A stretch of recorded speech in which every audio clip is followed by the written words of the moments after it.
अरण्यकांड 53वां सर्ग। सीता का रावण को धिक्कारना।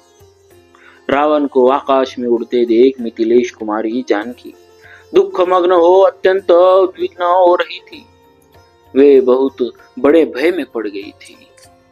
रोष और रोदन के कारण उनकी आंखें लाल हो गई थी। हरी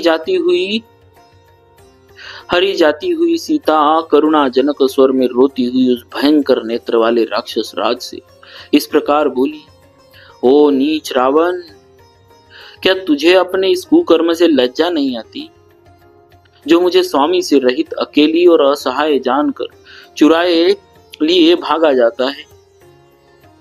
दुष्टात्मन, तू बड़ा कायर और डरपोक है। निश्चय ही मुझे हर ले जाने की इच्छा से तूने ही माया द्वारा मृग रूप में उपस्थित हो मेरे स्वामी को आश्रम से दूर हटा दिया। मेरे ससुर के सखा वे जो बूढ़े जटायु मेरी रक्षा के लिए उद्यत हुए थे, उनको भी तूने मार गिराया।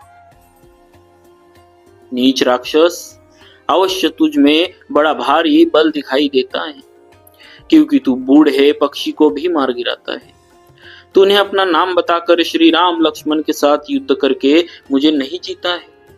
ओ नीच, जहाँ कोई रक्षक न हो ऐसे स्थान पर जाकर पराई स्त्री के अपहरण जैसा निंदित कर्म करके तू लज्जित कैसे नहीं होता। तू तो अपने को बड़ा शूरवीर मानता है, परंतु संसार के सभी वीर पुरुष तेरे इस कर्म को घृणित, क्रूरतापूर्ण और पाप रूप ही बताएंगे।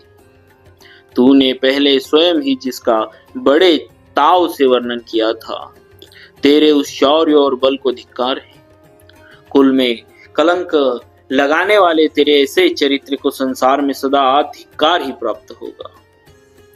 किंतु इस समय क्या किया जा सकता है, क्योंकि तू बड़े वेग से भागा जा रहा।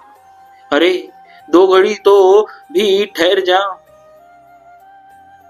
फिर यहां से जीवित नहीं लौट सकेगा। उन दोनों राजकुमारों के दृष्टि पथ में आ जाने पर तू सेना के साथ हो तो भी 2 घड़ी भी जीवित नहीं रह सकेगा। जैसे कोई आकाशचारी पक्षी वन में प्रज्वलित हुए दावानल का स्पर्श सहन करने में समर्थ नहीं होता, उसी प्रकार तू मेरे पति और उनके भाई दोनों के बाणों का स्पर्श किसी तरह सह नहीं सकता। रावण, यदि तू मुझे छोड़ नहीं देता है तो मेरे तिरस्कार से कुपित हुए मेरे पतिदेव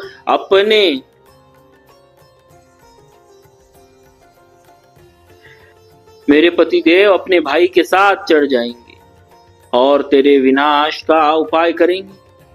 अतः तू अच्छी तरह अपनी भलाई सोच ले और मुझे छोड़ दे, यही तेरे लिए अच्छा होगा।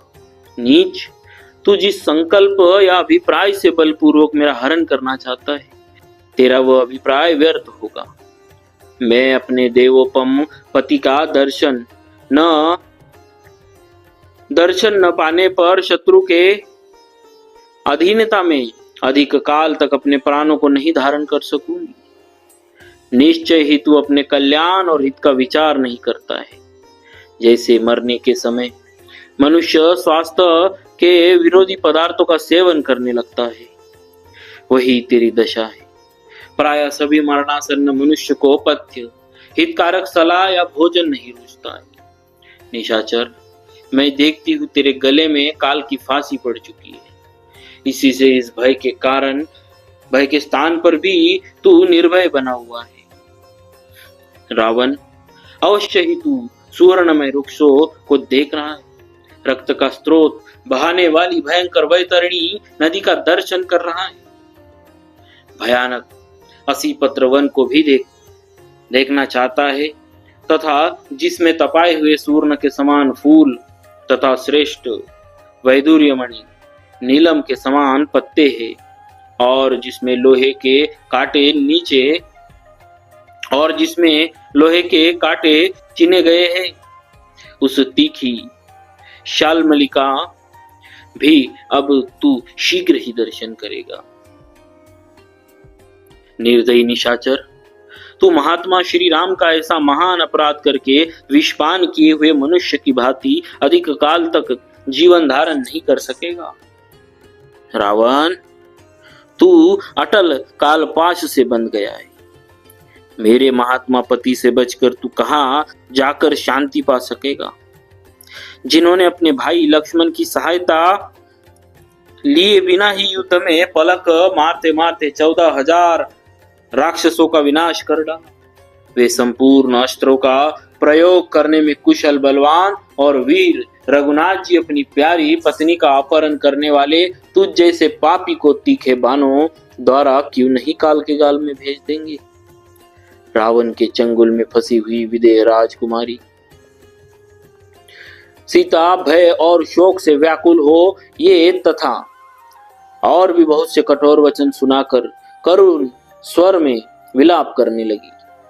अत्यंत दुख से आतुर हो विलाप पूर्वक बहुत सी करुणा जनक बातें कहती और छूटने के लिए नाना प्रकार की चेष्टा करती हुई तरुणी भामिनी राजकुमारी सीता वह पापी निशाचर हर ले गया। उस समय अधिक बोझ के कारण उसका शरीर कांप रहा था। इस प्रकार श्री वाल्मीकि निर्मित आर्ष रामायण आदि काव्य के अरण्य कांड में 53वां सर्ग पूरा हुआ। बोलिए श्री सीताराम जी महाराज की जय। भक्तवत्सल भगवान की जय।